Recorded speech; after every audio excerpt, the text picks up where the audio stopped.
Hi, Cooking Spot YouTube channel එකෙන් අපි අද හදන්න යන්නේ එළවලු බතක්. එළවලු බතට මම අද බටර් එකතු කරගත්තේ. ඔයාලට කැමති නම් පොල් තෙල් එකතු කරගන්නත් පුළුවන්.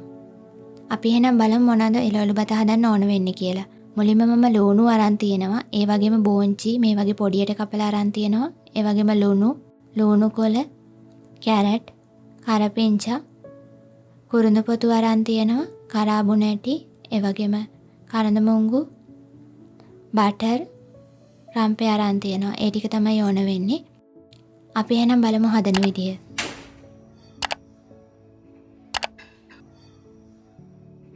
මුලින්ම මේ විදිහට පෑන් එකට බටර් ටිකක් එකතු කරගන්නවා. බටර් එකතු කරාම හොඳ රසක් වගේම සුවඳකුත් තියෙනවා. දැන් මේ විදිහට ලුණු ටිකක් කලවම් කරලා අපි කරපිංච ටිකත් එකතු කරගන්නවා.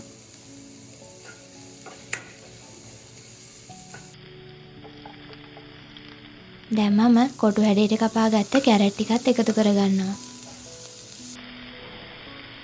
ඒ වගේම බෝංචිත් මේ විදිහට පොඩියටම කපලා එකතු කරගත්තා.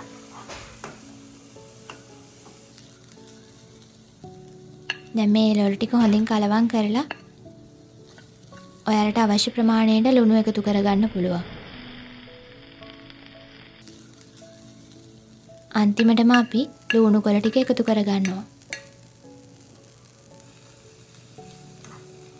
එළවලු ටිකක් වෙලා තැම්බුණාම ඇති.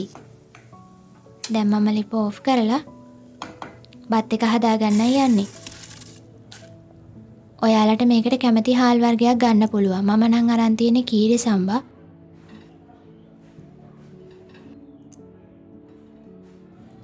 මේ විදිහට අපි කුරුඳු පොතු, කරාබුන ඇටි, කරඳමුංගු, ඒ වගේම රම්පේ, බටරුත් එකතු කරගත්තා.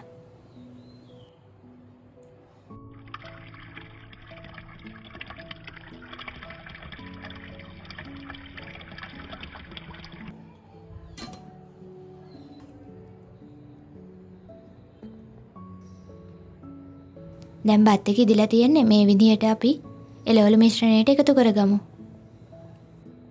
මේ වෙලාවේ හොඳ සුවඳක් තියෙනවා. අපි බත් එකට බටර් එකතු කරගත්ත නිසා හොඳ සුවඳක් තියෙනවා. එහෙනම් මේ වගේ තවත් රෙසිපි එකකින් හම්බ වෙමු. එතකන් Cooking Spot YouTube channel එක subscribe කරලා තියාගන්න.